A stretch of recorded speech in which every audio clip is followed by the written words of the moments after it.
ఓం శృతిస్మృతిపురాణానాం ఆలయం కరుణాలయం నమామి భగవత్పాదం శంకరం లోకశంకరం శంకరం శంకరాచార్యం కేశవం బాదరాయణం సూత్రభాష్యకృతౌ వందే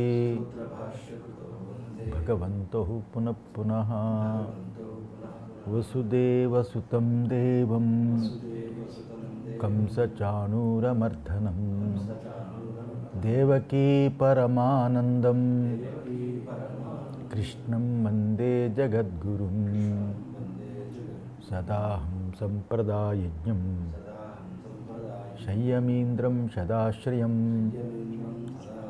సద్గురుం సచ్చిదానందం సదాచారం శమాశ్రయే.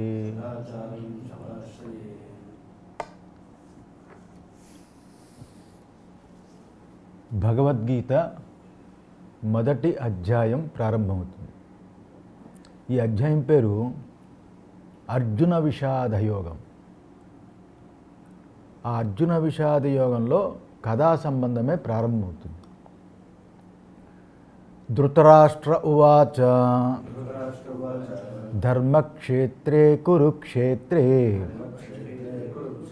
సమవేతాయుయుత్సవః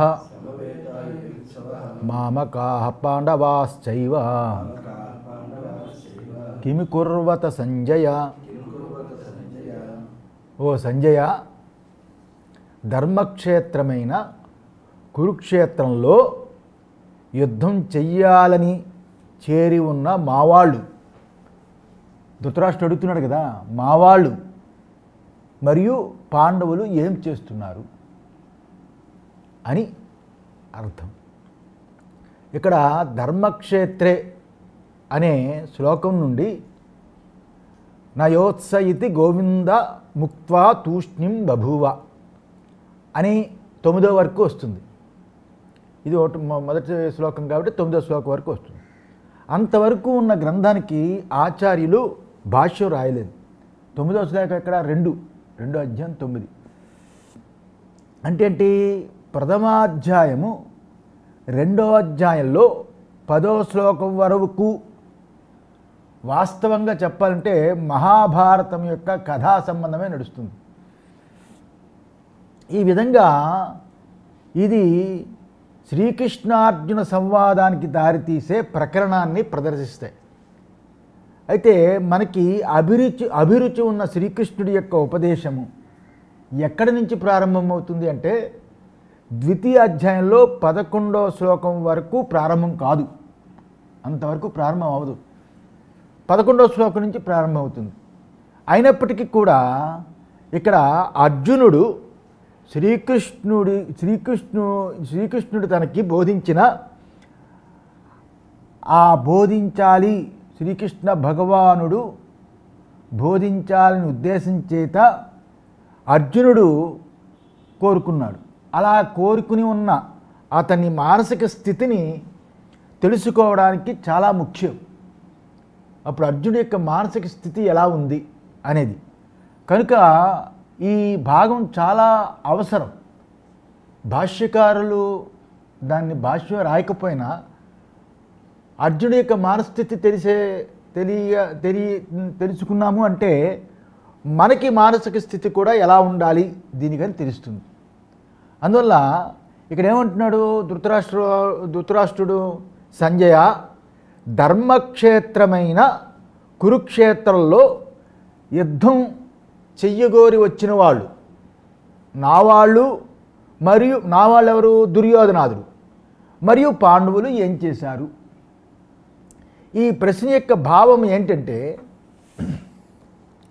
ధర్మక్షేత్రమైన కురుక్షేత్రంలో కౌరవ సేన పాండవుల సేనలు యుద్ధం చేయడానికి చేరాయి. అది ఇక్కడ ధర్మక్షేత్రం అని వాడాడు. ధర్మక్షేత్రం అంటే ఏమిటి? ధారణాత్ ధర్మ ఇత్యాహు. ధారణాత్ ధర్మ ఇత్యాహు. ధర్మేణ విధృత ప్రజా. యః సాధ్యాత్ ధారణ సంయుక్తః స ధర్మ ఇతి నిశ్చయః. ఇది భారతంలో శాంతి పర్వం 109:22. ఏమంటున్నారు ఇక్కడ? ధారణాత్ ధర్మ ఇత్యాహు. విశ్వాన్ని ధరించడం వల్ల ధర్మం అనబడుతుంది. అటువంటి ధర్మం విశ్వాన్ని ధరించడం వల్ల ధర్మం అవుతుంది. అటువంటి విశ్వాన్ని ప్రజల్ని ధరించింది కదా, ప్రజల్ని ధరించింది విశ్వం. అలాంటి దాన్ని ధర్మము అని అంటారు. ఇదే నా నిశ్చయము, ఇతి నిశ్చయః అని భారతం శాంతి పర్వంలో వచ్చింది. కనుక ధర్మక్షేత్రే అని సమాసంలో ధర్మ అనే పదం ఉంది కదా, ఆ పదంతో ఇక్కడ భగవద్గీత ప్రారంభమైంది. కనుక ధర్మము యొక్క ప్రాముఖ్యతని మనం నిశ్చయించాలని ఉద్దేశం చేత వచ్చింది. అందువల్ల క్షత్రియుడికి ధర్మం ఏమిటి? క్షత్రియుడికి ధర్మం అంటే తన కర్తవ్యాన్ని తప్పకుండా నిర్వహించడమే. ఇక్కడ క్షత్రియుడికి కర్తవ్య పాలన మోక్షానికి దారితీస్తుంది. కర్తవ్య పాలనలో అది అటు ఇటు అలా నడిచేసింది అనుకోండి, జీవితంలో మోక్షానికి ఎట్టి పరిస్థితుల్లోని మార్గాన్ని చూపించదు. కనుక సర్వమానవ క్రియాకలాపాన్ని శాసించే ప్రముఖమైన అంశం ఏది అంటే ధర్మము యొక్క నియమం. అటువంటి ధర్మక్షేత్రమై ఉండడం చేత అక్కడ ధర్మానికి జయం కలగాలి. ధర్మానికి జయం కలిగే సూచన ఉందే కానీ ఇక్కడ అధర్మానికి జయం ఎట్టి పరిస్థితుల్లోని కలగదు అని సూచించడానికే ధర్మక్షేత్రే కురుక్షేత్రం అని వచ్చింది. దేశమంతా మనకి ధర్మక్షేత్రం ఎందుకు వచ్చింది పేరు? దేశమంతా వేదముల చేత శాసించబడింది కాబట్టి దేశానికి ధర్మక్షేత్రం అని పేరు. ఈ భారతదేశానికి ధర్మము ప్రబలంగా ఉండేది కాబట్టి ఆ రోజుల్లో భారతీయులు వాళ్ళని గౌరవించేవారు. ఈ విషయము బ్రిటిష్ వాళ్ళకి ఆ రోజుల్లో బాగా తెలుసు. కనుక వాళ్ళు స్థానిక రాజుల్ని వారి స్థానాల్లో ఉండనిచ్చారు. వాళ్ళు తీసిలేదు ఆ రాజుల్ని. ఈ క్షేత్రాన్ని కురు అనే రాజు సరస్వతి దృషద్వతి నదుల మధ్య నిర్మించాడు. కురు అనే రాజు. ఇది ద్వాపరంలో గొప్ప పుణ్యక్షేత్రంగా వెలిసేదిట ఇది. కనుక చంద్రవంశీయుల రాజధాని అయిన ఈ హస్తినాపురికి దానికి దూరమేమి కాదు కదా, కురుక్షేత్రానికి 200 కిలోమీటర్లు అంతే కదా. ఈనాటి ఢిల్లీ ప్రాంతంలోనే నాటి హస్తినాపురం ఉండేదని ఐతిహాసికులు చెప్తున్నారు. కనుక ఈ స్థలంలోనే కురు పాండవులు ఛత్రాధిపత్యం చేశారని కూడా ఉంది.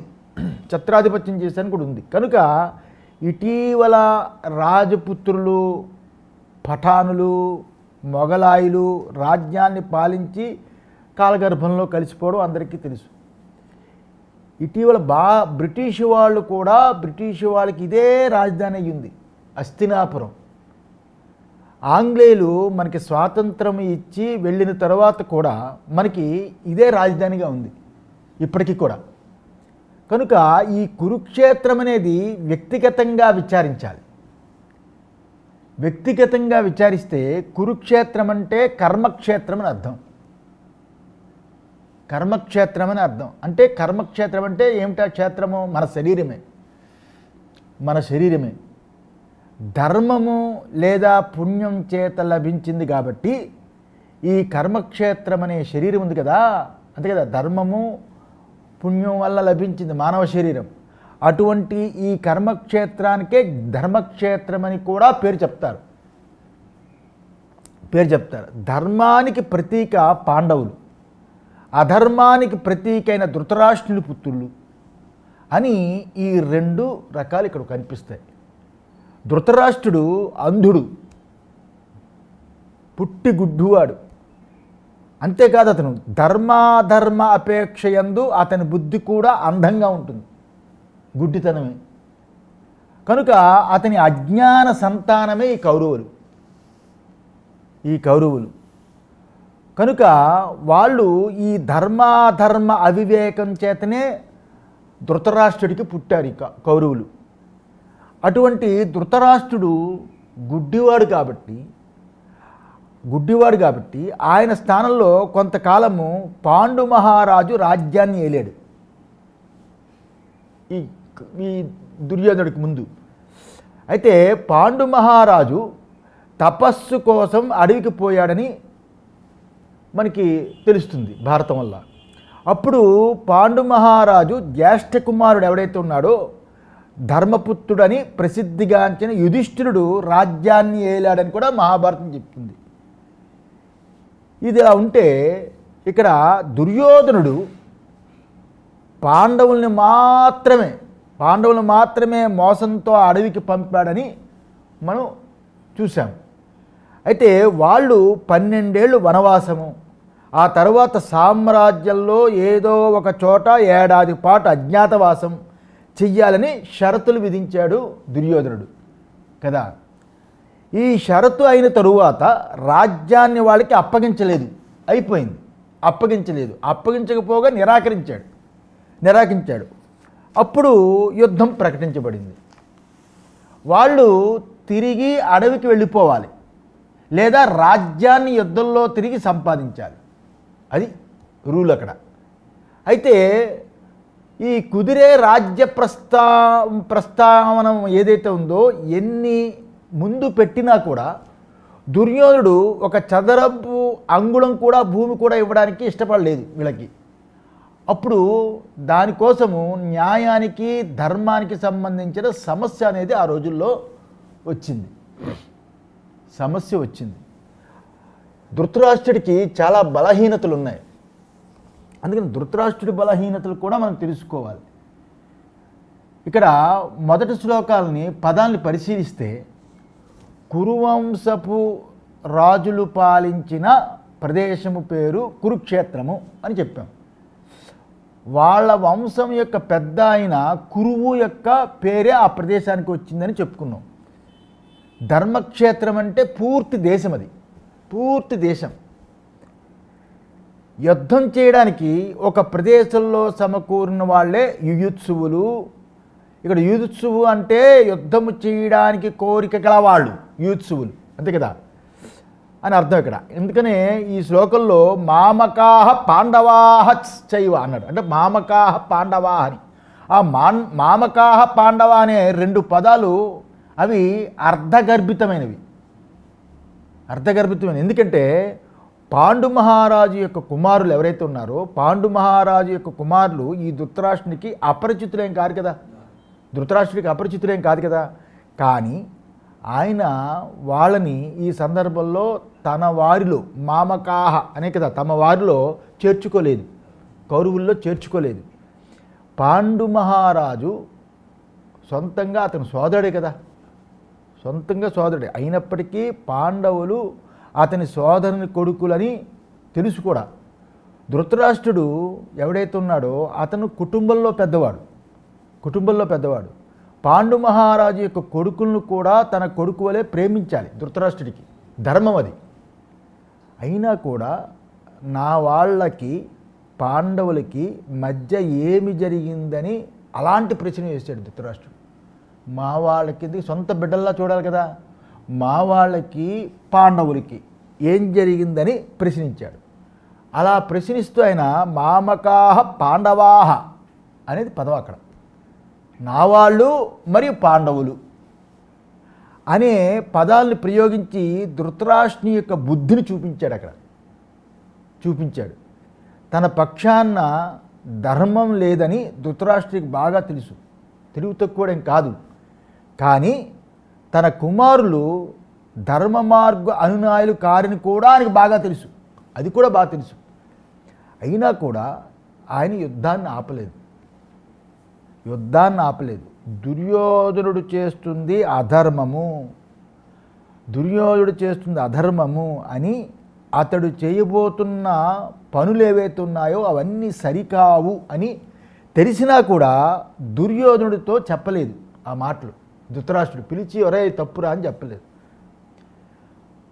అయినా ఒకవేళ ధృతరాష్ట్రుడు అలా చెప్పి ఉంటే దుర్యోధనుడు పిలిచి, దుర్యోధనుడి ప్రయత్నము తండ్రి ఆదేశానికి విరుద్ధం కదా, అప్పుడు అలా చెప్తే తప్పురా అని అంటే విరుద్ధం అవుతుంది కదా దుర్యోధనుడి ప్రయత్నము.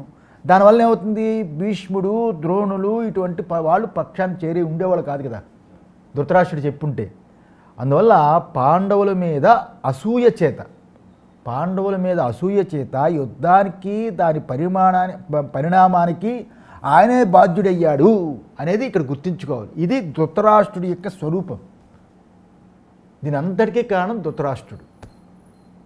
అందుకే ధృతరాష్ట్రుడు ధర్మక్షేత్రమైన కురుక్షేత్రంలో యుద్ధం చెయ్యగోరే వాళ్ళు ఎవరైతే ఉన్నారో వాళ్ళు నా వాళ్ళైన దుర్యోధనులు అని అర్థం. అంతే కదా అక్కడ. మరియు పాండవులు ఏం చేశారు అని ప్రశ్నించాడు. ఈ ప్రశ్నకి భావం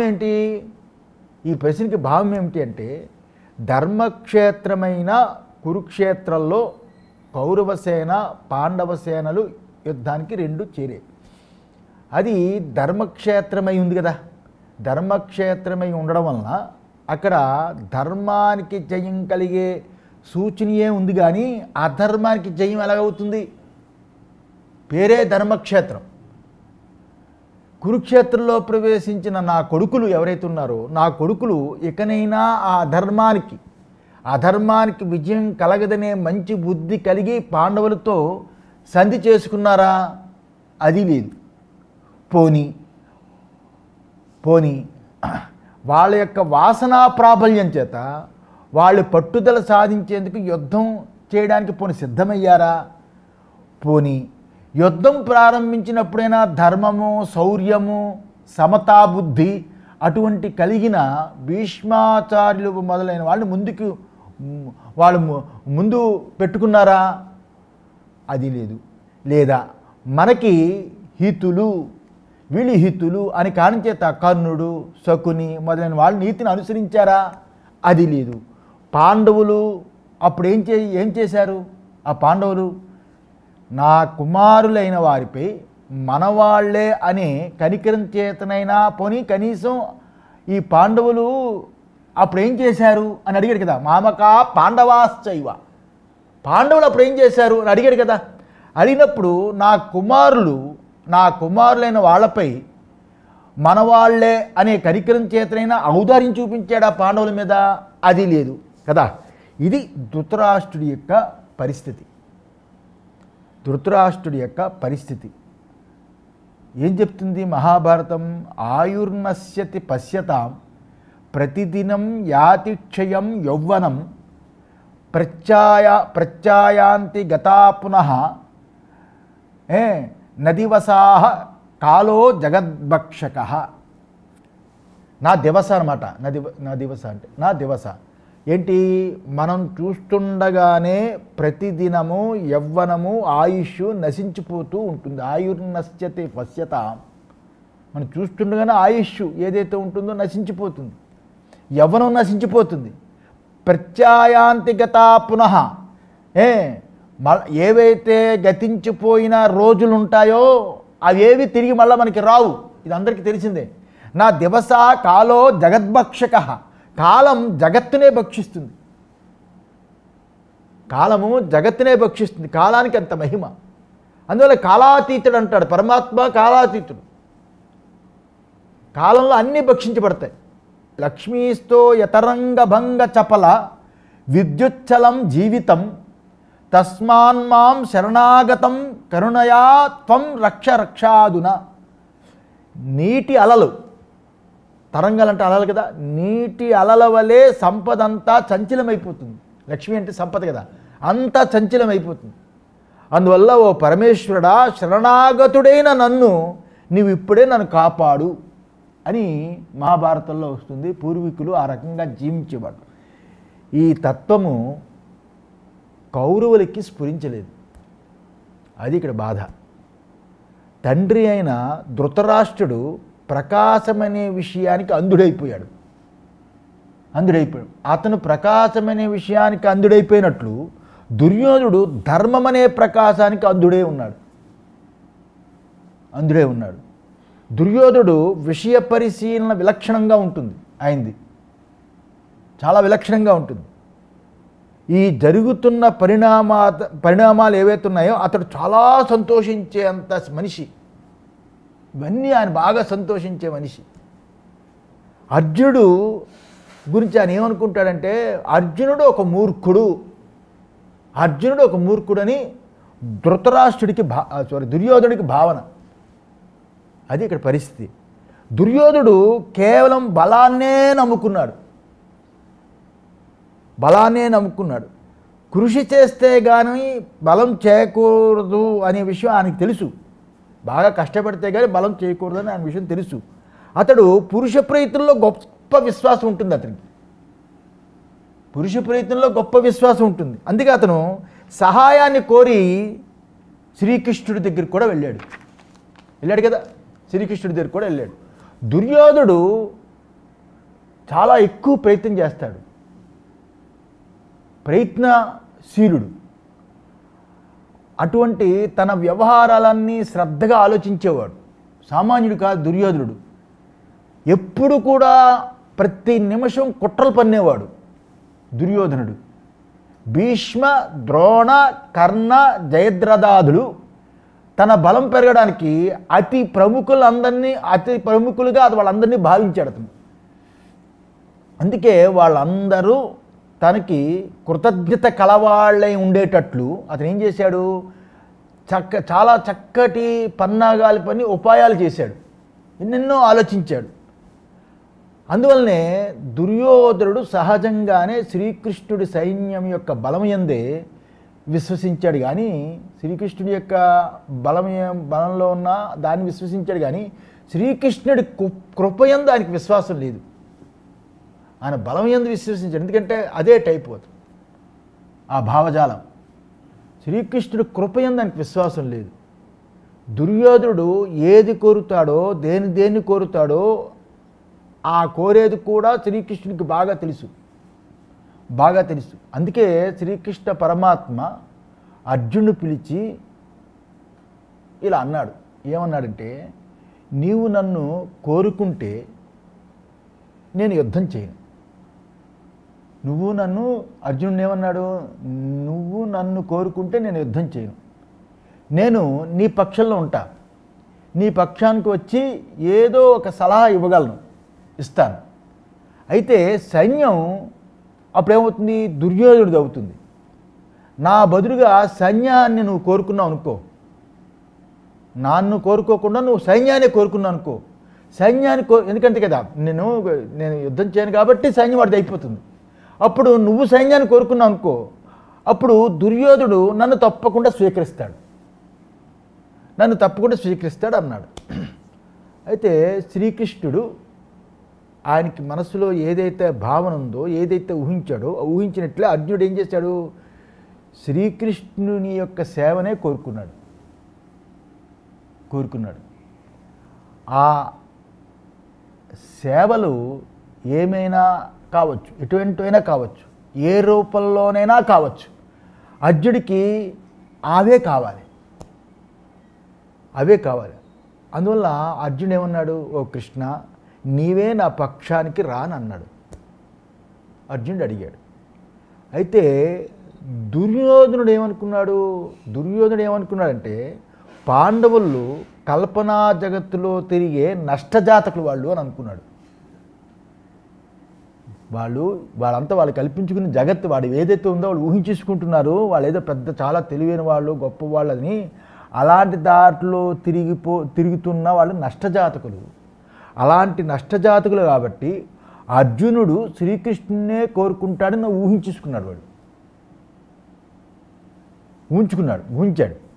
వాళ్ళు నష్టజాతి కాబట్టి అంటే కృష్ణుడి యొక్క గొప్పతనం తెలియదు కదా వాడికి, అని అలా ఊహించాడు. అర్థమైందా? కనుక దుర్యోధనుడికి శ్రీకృష్ణుడు దుర్యోధుడికి శ్రీకృష్ణుడు అస్సలు అవసరం లేదు. వాడికి దుర్యోధుడికి శ్రీకృష్ణుడి యొక్క అవసరం లేదు. ఎందుకంటే ఆయన యొక్క శక్తి తెలియదు కదా ఇతనికి. కనుక యుద్ధం చేసే శ్రీకృష్ణుడైతే తప్పకుండా ఆలోచించదగ్గ విషయమే. కానీ యుద్ధం చెయ్యని కేవలం శ్రీకృష్ణుడి వ్యక్తి నాకెందుకు? యుద్ధం చేయడానికి వస్తే మనం ఆలోచించాలి, తీసుకుందామా లేదా అని. యుద్ధం చేయకుండా కేవలం ఆయనకి ఒక వ్యక్తి వచ్చానుకోండి, అప్పుడు తనకి పనికిరాడు కదా. అలాంటి శ్రీకృష్ణుడు అనే వ్యక్తి తనకి పనికిరాడని దుర్యోధనుడు అనుకున్నాడు. అప్పుడు అర్జునుడు శ్రీకృష్ణుడు కోరుకున్నాడు అనుకో. అర్జునుడు శ్రీకృష్ణుడిని కోరుకుంటే సైన్యం తనకి దక్కుతుందని దుర్యోధనుడు చాలా కాంక్షించాడు. అది ఆయన కోరిక, అది ఆయన ప్లాన్.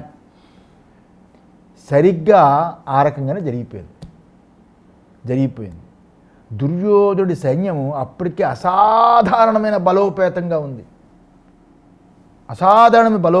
ఉంది.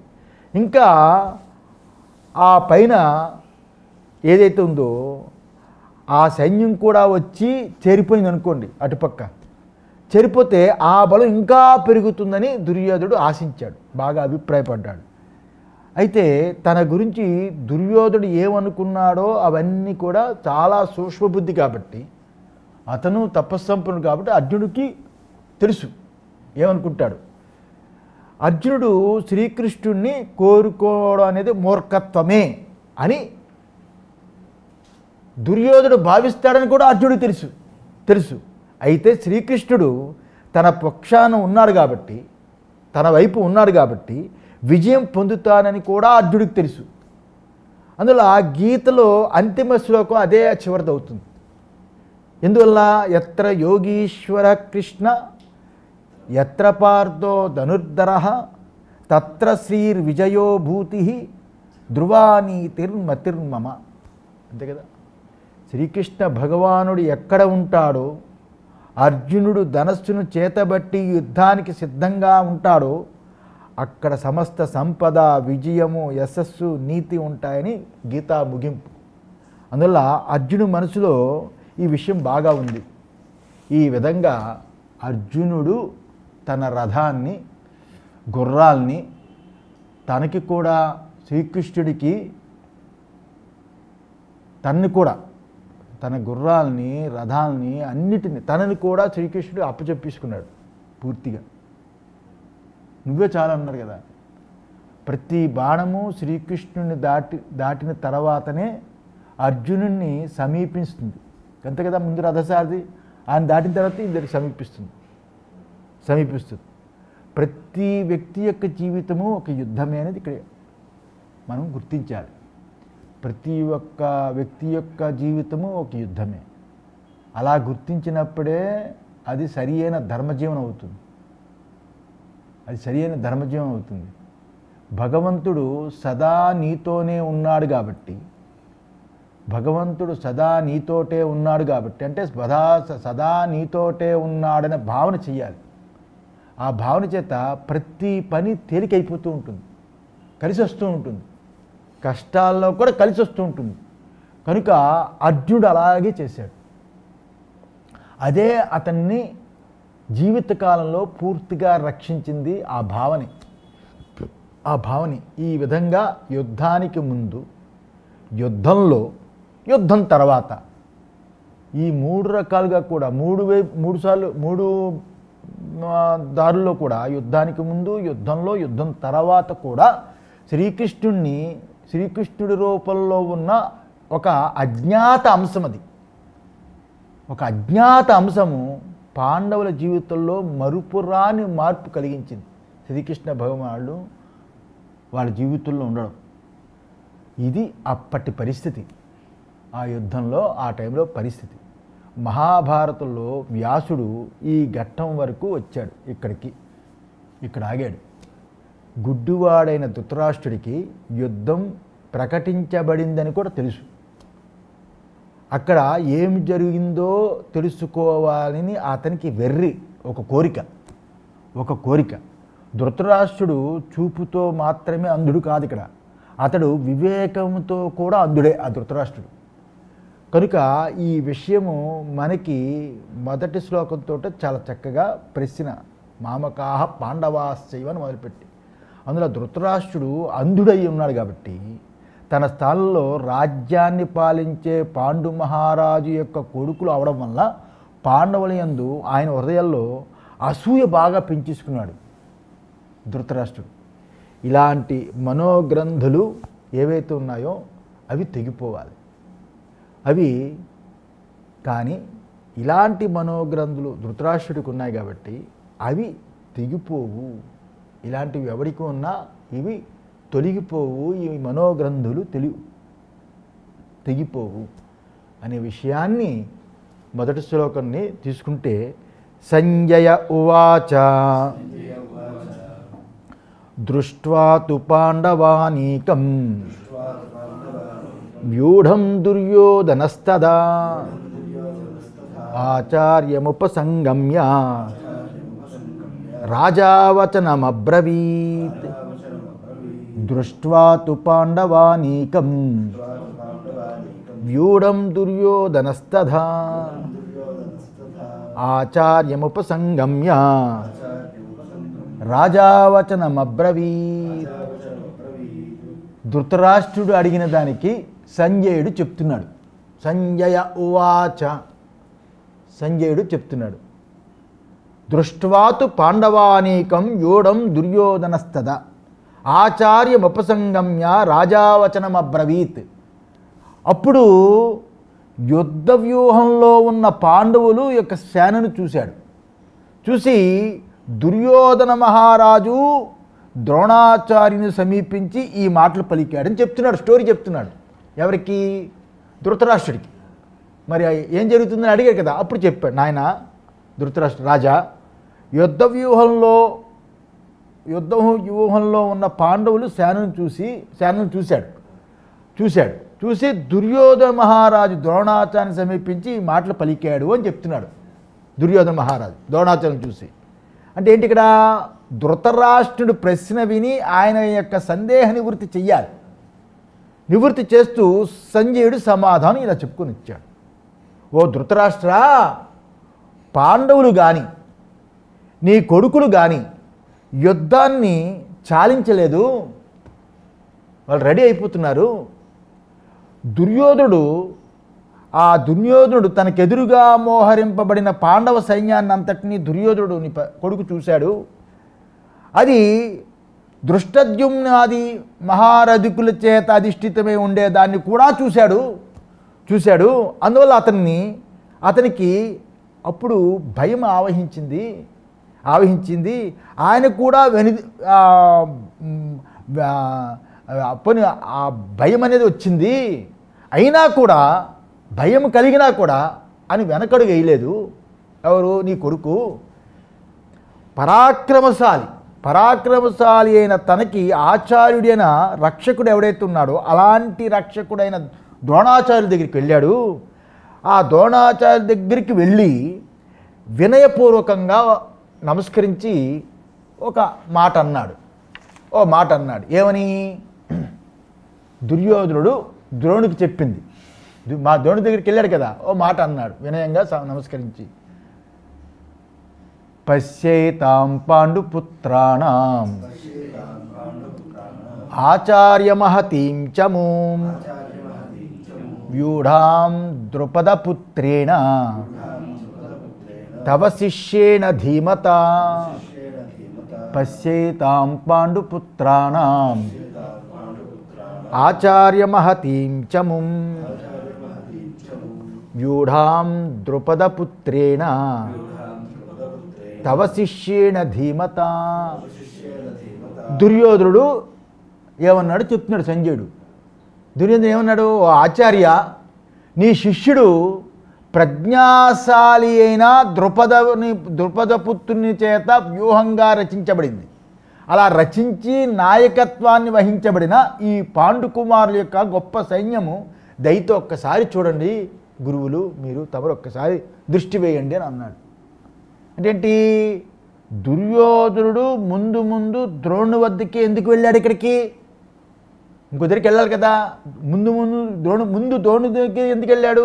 ద్రోణుడు అతని సర్వసేనాధ్యక్షుడు కాడు కదా, సర్వసేనాధ్యక్షుడు కాదు కదా. దుర్యోధనుడు ఆ పదవికి భీష్ముడిని ఎంపిక చేశాడు. ఈ పదవికి కదా ఎంపిక చేశాడు. యుద్ధము ప్రారంభం కాబోయే ముందు భీష్ముడిని కదా ఎంపిక చేశాడు. యుద్ధం ప్రారంభం కాబోయే ముందు అతడు భీష్ముడితో చర్చించాలి. అది కదా రూలు. ఆయనతో చర్చిస్తూ ఉండాలి, రూల్ అది. అయితే భీష్ముడు తన పక్షాన ఉన్నాడని అతనికి దృఢ విశ్వాసం అన్నమాట. వీడు అక్కడికి కదిలిపోడు, మన పక్షంలో ఉన్నాడు. కానీ ద్రోణ విషయంలో అతనికి పూర్తిగా నమ్మకం లేదు. అందుకే అతడు ముందుగా ద్రోణుడి దగ్గరికి వెళ్ళాడు. ద్రోణుడు దుర్యోధనుడితో కలిసి యుద్ధం చేయడానికి వచ్చాడు కదా. దుర్యోధనుడితో కలిసి ద్రోణుడు యుద్ధం చేయడానికి వచ్చినప్పటికీ కూడా ద్రోణుని శిష్యుల్లో చాలామంది ప్రతిపక్షంలో ఉన్నారు. అది వచ్చిన ప్రాబ్లం, ప్రతిపక్షంలో ఉన్నారు. అందుకే ద్రోణుని వద్దకి మొదటిగా వెళ్ళడం ద్వారా ఆయనకి కావలసిన హోదా అన్నీ ఇచ్చాడు. అంతేకాకుండా ద్రోణుడు దుర్యోధన్ని ధనుర్విద్యాచారుడు కాబట్టి, దుర్యోధనుడికి ధనుర్విద్య నేర్పింది ద్రోణుడే కదా, కాబట్టి తాను చూపే ఆదరణకి అలా గుర్తుగా అలా వెళ్ళాడు. దుర్యోధనుడు ద్రోణుడి ముందు వ్యూహరచనలో బారులు తీరి ఉన్న పాండవుల మహాసైన్యాన్ని చూడమన్నాడు. ఒకసారి దుర్యోధనుడు ద్రోణుడికి చెప్పాడు, చూడు ఒకసారిని. ఎలా ఉన్నది? ఎన్నో ఏనుగులు, గుర్రాలు, రథాలు, ఇన్ని ఇలా అన్నీ కూడా యుద్ధరేఖ వైపు ముందుకు దూకుతున్నాయి. అవన్నీ కూడా అంటే ఉంటాం కదా, అంత స్పీడ్లో ఉన్నాయి, యాక్టివ్. పాండవుల ఈ మహాసైన్యానికి ద్రుపదపుత్రుడు నాయకత్వాన్ని వహించాడు కదా, ద్రుపదపుత్రుడే కదా. అతడు కూడా ఎవరు మరి? ద్రోణుడి శిష్యుడే. ద్రోణుడి శిష్యుడే. అయితే ద్రోణుడికి అతని తండ్రి అయిన ద్రుపద మహారాజుపై మీద బాగా కోపం ఉంది. కోపం అనే కంటే క్రోధం ఎక్కువగా ఉంది ద్రోణుడికి. కనుక ద్రుపదుని యొక్క ప్రజ్ఞాశాలి అయిన పుత్రుడు ద్రోణు శిష్యుడైన దృష్టద్యుమ్నుడే ప్రతిపక్ష సైన్యానికి వ్యూహాన్ని రచించాడు. అంటే భీష్ముడు వ్యూహాన్ని ఏం చేశాడు? భీష్ముడు మానుష్య వ్యూహాన్ని రచించాడు కదా, గుర్తుందా? వాళ్ళు అచల వ్యూహం, వీళ్ళు మానుష్య వ్యూహాన్ని రచించారు కదా. కనుక నాయకత్వం ఈ రకంగా వాళ్ళ అచల వ్యూహం కంటే మానుష్య వ్యూహం చాలా గొప్పదని భావం వీళ్ళకి కదా. కనుక నాయకత్వం దీన్ని వహించాలని ద్రోణుడికి చూపించే అవకాశాన్ని అక్కడ వదులుకోలేదు. ఈ నాయకత్వాన్ని చూపించాలంటే మన వ్యూహం ఎంత గొప్పది, మన ఎంత బలమైంది అని చెప్పి చూపించాలి. ఇంకొక రకంగా చెప్పాలంటే ఆచార్య అని అన్నాడు కదా, ఆచార్య ద్రోణ అని కదా. ఆచార్య ద్రుపదపుత్రుడి జ్ఞానమంతా నీ వద్దనే నేర్చుకున్నాడు కదా, నీ శిష్యుడే కదా.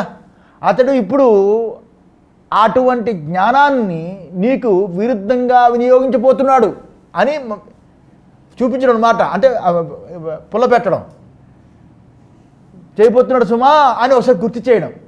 అందుకే దృష్టద్యుమ్నుడి యొక్క పేరు చెప్పి నీ శిష్యుడే నీకు శత్రువుగా వచ్చాడయ్యా అని సూచించడానికి ముందుగా కలిశాడు.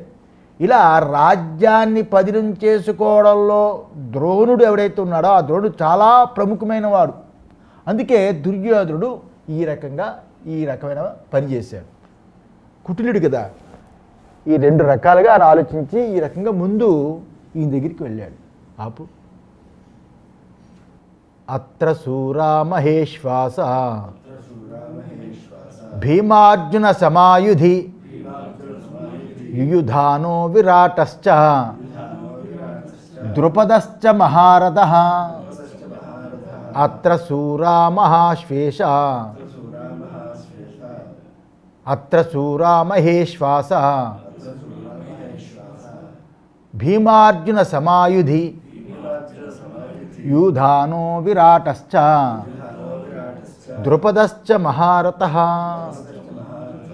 ఇక్కడ సాటిలేని వీరులు యుద్ధంలో భీమార్జునులతో సములు గొప్ప ధనస్సు ఉన్న సాత్యకి విరాట్ రాజు గొప్ప ధైర్యశాలి అయిన ద్రుపదుడు కూడా ఉన్నారు అని చెప్పాడు. ధృతరాష్ట్రుడు చెప్తున్నాడు కదా సంజయుడు, ఇది ఇలా ఉన్నారు అని మొత్తం అంతా కూడా చూపించాడు. ఇక్కడ యదుకులము యొక్క సిని ఆ సిని అనే వాని కొడుకు ఎవడు? సత్యకుడు. ఆ సత్యకుడు పుత్రుడు కాబట్టి సాత్యకి అని పేరు. అలాంటి ప్రసిద్ధమైన పేరు గలవాడు. అతను రాబోయే యుద్ధంలో భూరిశ్రవణుడిని మళ్ళా కృతవర్మ, ఈ కృతవర్మని తలని ఖండించేవాడు ఇతనే. ద్రోణాచార్యులు 100 విల్లులు ముక్కలు చేసినవాడు ఇతనే, అంతే కదా, చేసినవాడు ఇతనే. కనుక తానొక్కడే 10,000 విల్లు ధరిస్తే వారితో యుద్ధం చేసే అంత అస్త్ర ప్రావీణ్యుడు ఇతను. అటువంటి వాడు, అలాంటి మహారథుడు అని ఇతన్ని పిలువబడ్డాడు. ఇతన్ని సాత్యకిని పిలువబడ్డాడు. ఇక్కడ పిలువబడ్డాడు. ఇప్పుడు ఇంకో విషయం చెప్పాలి అంటే, పాండవుల యొక్క సేనలో యుద్ధంలోని సైన్యతంత్రంలోని నిపుణులైన సాటిలేని మేటి వీరులు ఉన్నారని దుర్యోధనుడు ఎవరైతే ఉన్నారో దుర్యోధనుడు ద్రోణుడితో చెప్పాడు. వాళ్ళందరూ యుద్ధతంత్ర పరిజ్ఞానంలో భీమార్జునులతో సములై ఉన్న అంత శ్రేణి పటిష్టత ఉన్నవాళ్ళని తెలియజేస్తున్నాడు. ద్రోణుడికి వీళ్ళందరి యందు కొంత అనురాగం ఉంది. ఇక్కడ ద్రోణుడికి అంతే కదా, అంత శిష్యులే కదా. అందువల్ల అది దుర్యోధనుడికి తెలుసు. అందుకే అతడు వీళ్ళ పేర్లు అందరివి ప్రస్తావిస్తున్నాడు. ఒకసారి ప్రస్తావించి ప్రతి ఒక్కడి మీద ఇచ్చేస్తున్నాడు. అటువంటి ప్రఖ్యాతి చెందిన ధనస్సును ధరించిన వీళ్ళకి మహేశ్వాన అని పేరు. మహేశ్వాన అంటే సాటి లేని వీరులు వీళ్ళు. ఉదాహరణకి అర్జునుడి ధనస్సుకి గాంధీవం అని ప్రఖ్యాతి ఉంది కదా, గాంధీవం అంటాం. ఈ ధనస్సుని గురించి ఎన్నో రకాల కథలు కనిపిస్తూ ఉంటాయి. ప్రతి వీరుడి దగ్గర ఉన్న సాధనలో శంఖము కూడా ఒక భాగమే ఉంటుంది. యుద్ధం చేయడానికి ముందుగా వీరుడు తన శంఖాన్ని తానే పూరించి తనలో ఉత్సాహాన్ని నింపుకుంటాడు. శంఖం ఎందుకు పూరిస్తాడు? తనలో ఉత్సాహాన్ని పెంచుకుంటాడు. అటువంటి శంఖానికి కూడా పేర్లు ఉన్నాయి, మనకు తెలుసు కదా. మనం వాటిని తర్వాత దీంట్లోనే వస్తుంది, ఈ అధ్యాయంలోనే వస్తుంది.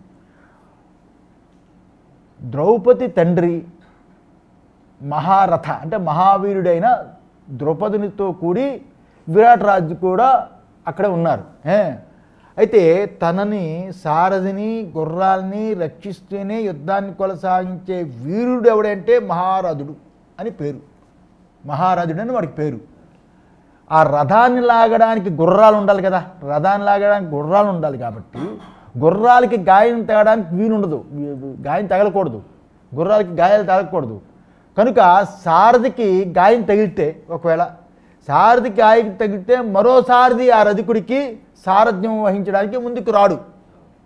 సారథికి ఇంకో సారథి రాడు కదా ముందుకు, వాడి గాయాలు తగిలితే. కనుక గుర్రాలు, సారథి, తాను, 3 అయ్యే కదా, గుర్రాలు, సారథి, తాను, ఈ 3 లక్ష్యం వైపు దూసుకురావాలి. ఎందుకంటే ఏదైనా ఇబ్బంది అయిపోతుంది. ఆ తీసుకొచ్చే బాణాలన్నింటినీ కూడా నిష్ప్రభావితం చేయగల వీరులు కావాలి. అలాంటి నిష్ప్రభావితం చేయగల వీరులు మాత్రమే మహారథులు అని అంటారు. వాళ్ళు మహారథులు అని అంటారు. అలా దుర్యోధుడు పేరు పెట్టి చూపుతున్న ప్రతి వ్యక్తి నిస్సందేహంగా చెప్పాలంటే అందరూ మహారథులే, సామాన్యులు కారు అని పేరు పెట్టి పిలుస్తుంది. ఇప్పుడు 5వ శ్లోకం. దృష్టకేతిశ్చేకితానః కాశీరాజశ్చ వీర్యవాన్ పురజిత్ కుంతిభోజశ్చ శైబ్యశ్చ నరపుంగవః దృష్టకేతుశ్చేకితానః కాశీరాజశ్చ వీర్యవాన్ పురజిత్ కుంతిభోజశ్చ శైభ్యశ్చనర పుంగవ. ఇది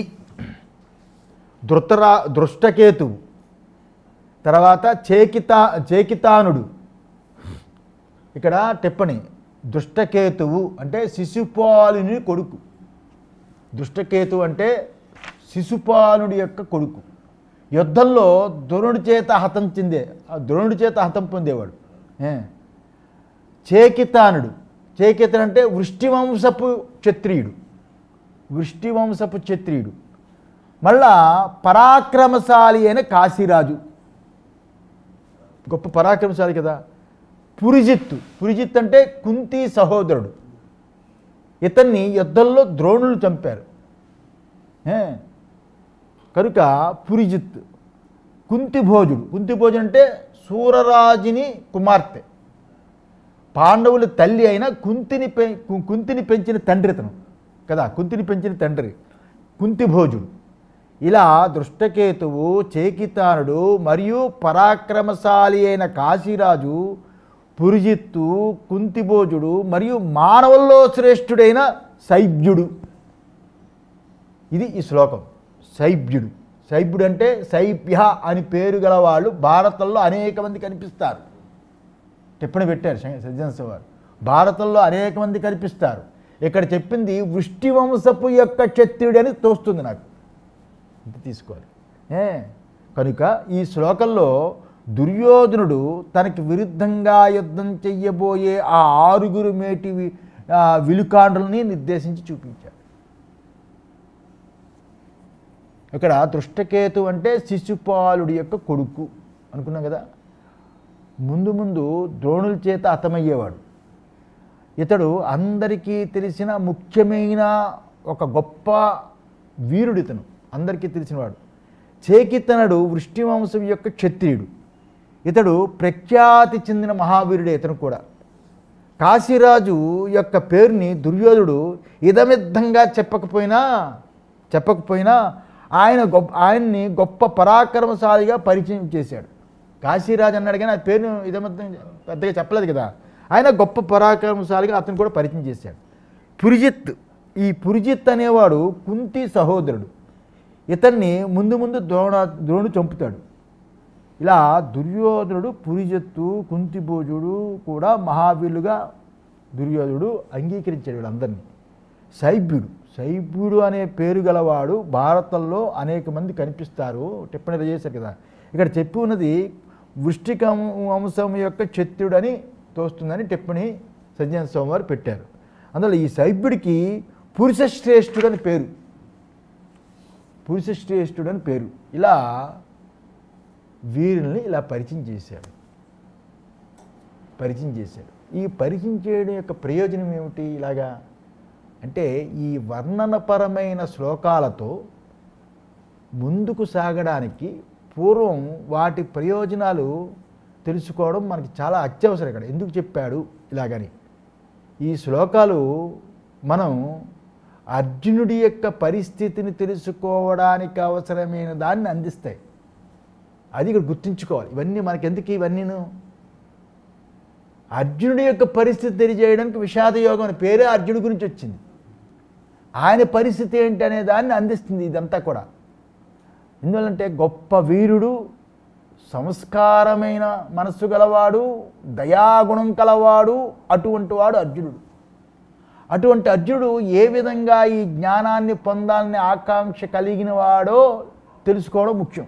జ్ఞానాన్ని ఎందుకు పొందడానికి వాడు ఆకాంక్ష ఉన్నాడు చాలా ఇక్కడ ముఖ్యం. కనుక ఉదాహరణకి ఇక్కడ తీసుకోవాలంటే శ్రీకృష్ణుడు అర్జునుడిని యుద్ధం చెయ్యమని బోధించాడు కదా. ఆ బోధించినప్పుడు ఆయన కేవలం అర్జునుని ఉద్దేశించి మాట్లాడాడే కానీ మరి ఎవరి గురించి కాదు, అర్జునుని ఉద్దేశించే మాట్లాడాడు. ఇంకెవరికి తోటి ఆయన మాట్లాడలేదు కదా, ఆయనతోటే మాట్లాడాడు.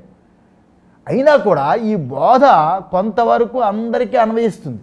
ఇది తీసుకోవాలి. ఈ బోధ ఆయన ఒక్కడిని పెట్టుకుని మాట్లాడినా అందరికీ అన్వయిస్తుంది కదా. ప్రతి వ్యక్తి తన కర్తవ్యాన్ని బోధిస్తూ ఉంటుంది. ఆయనకు ఒక్కడ చెప్పిన ఈ ప్రకరణము సహజంగానే కేవలం మహాభారతానికి మాత్రమే సంబంధించింది ఒరిజినల్గా. అసలైన భగవద్గీత ఇంకా ఇక్కడ ప్రారంభం కాలేదు. ఇక్కడ మహాభారతంతో ఇదవుతున్నది. గీత యథార్థంగా రెండో అధ్యాయంలో ప్రారంభమవుతుంది చెప్పాలంటే. శ్రీ భగవానువాచ అని వస్తుంది. శ్రీ భగవానువాచ అనే పదాలతో ప్రారంభమైనదే భగవద్గీత అని అవుతుంది.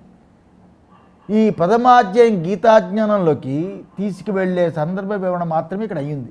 కనుక మహాభారతంలో భగవద్గీతకి పూర్వంలో ఉన్న అధ్యాయానికి భగవద్గీతతో సాక్షాత్తు సంబంధం లేకపోయినా, ఇక్కడ సాక్షాత్ సంబంధం లేకపోయినా అర్జునుడి యొక్క విషాదపూర్ణ స్థితి ద్వారా సంబంధం ఉంటుంది. కాబట్టి మనం వీటిని కూడా పరిశీలించాలి. అందుకనే పాండవ సైన్యం యొక్క వర్ణన ముగిస్తూ మళ్ళా ఆ పాండవ సైన్యం అంతా చూపించాడు, వర్ణన ముగించాడు. ముగించి ఏమంటాడు దుర్యోధనుడు, మళ్ళీ చెప్తున్నాడు, యోధా మన్యశ్చ విక్రాంత ఉత్తమౌజాశ్చ వీర్యవాన్ సౌభద్రో ద్రౌపదేయాశ్చ సర్వయేవ మహారథాః. గొప్పశాలి అయిన యుధామన్యుడు, గొప్పశాలి అయిన బలశాలి అన్నమాట, గొప్ప బలశాలి అయిన ఉత్తమౌజుడు అనొచ్చు, ఉత్తమౌజస్సు అనొచ్చు కదా, సుబుద్ధుడి యొక్క కుమారుడైన అభిమన్యుడు మరియు ద్రౌపది యొక్క కుమారులు వీళ్ళందరూ గొప్ప పరాక్రమవంతులే అని చెప్పాడు. వీళ్ళు కూడా పరాక్రమవంతులే. సహనావతు సహనో భునక్తు సహ వీర్యం కరవావహి తేజస్వినావధీతమస్తు మా విద్విషావహి. ఓం శాంతి శాంతి శాంతి.